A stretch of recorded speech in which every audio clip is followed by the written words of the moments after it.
Hey everyone, in my hotel in Kansas City.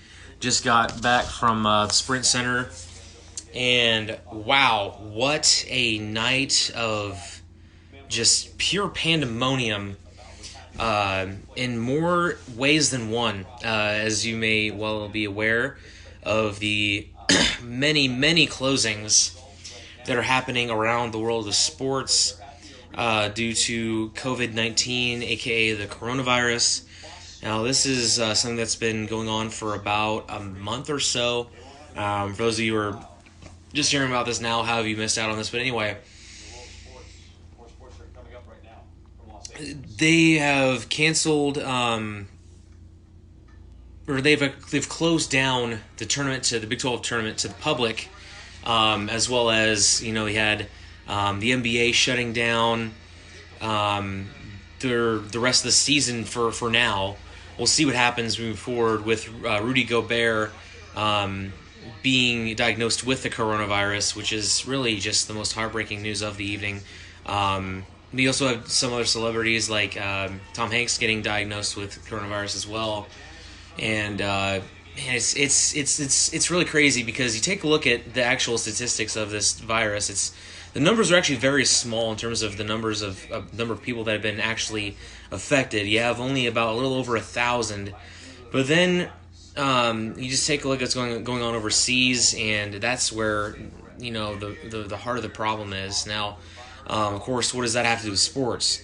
Well, you have people such as the Ivy League, which I think were the first people to really jump on this issue, with them canceling their conference tournament and then eventually all of their spring sports as well. They followed that up earlier, I believe it was yesterday, and then today they canceled, or not, keep saying canceled. They are closing off the NCAA tournament to the public for now. We'll see what happens with what the NBA is doing. It wouldn't surprise me if the NCAA tournament followed suit and not only moved the Final Four to a different location, but just canceled the whole tournament altogether. Would not surprise me in the slightest. The NIT probably doing the same thing. The CBI tournament has already done the same thing. They have already canceled their tournament. So it'll be interesting to see what happens moving forward. It'll be interesting to see if anything comes up tomorrow morning, because we still have more basketball to play for the rest of this weekend and going on into the rest of this week, going on to this weekend. You have the Big 12 tournament continuing tomorrow, which is what I'm here for in Kansas City. So they've already closed it off to the public. I will be there tomorrow.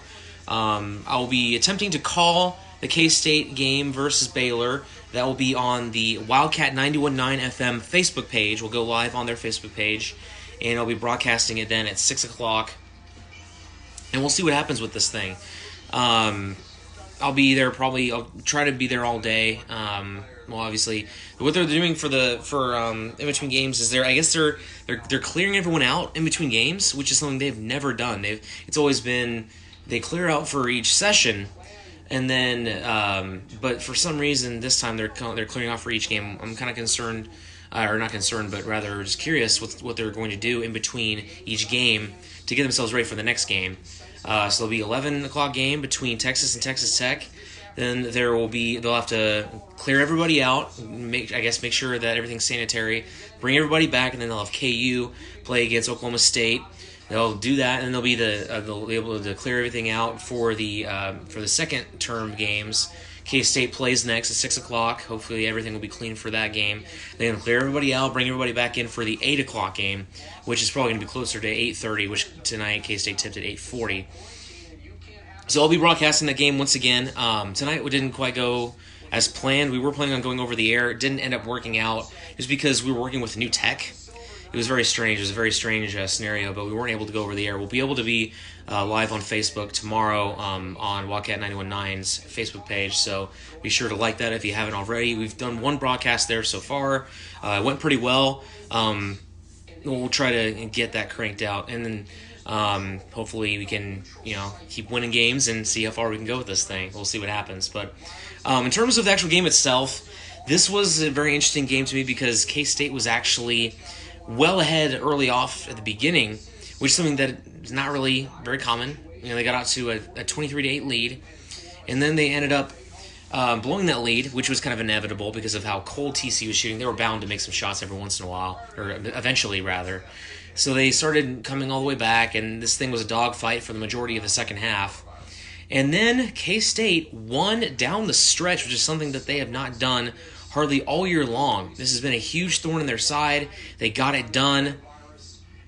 And in the end, they ended up winning this game.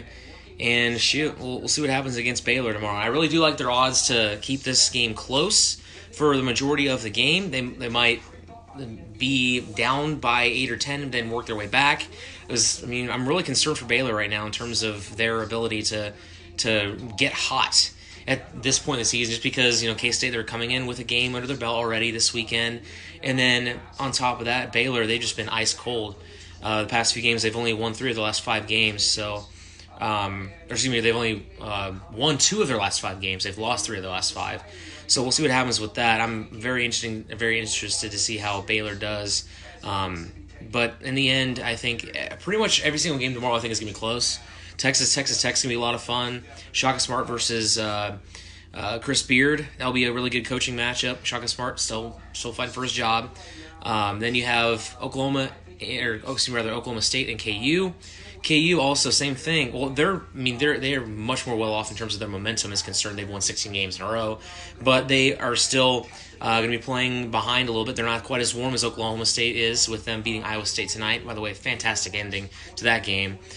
Just didn't quite have the shootout potential that it could have had. But regardless, big win for the Pokes. They could definitely do some damage tomorrow. We'll see what happens and how they can compete.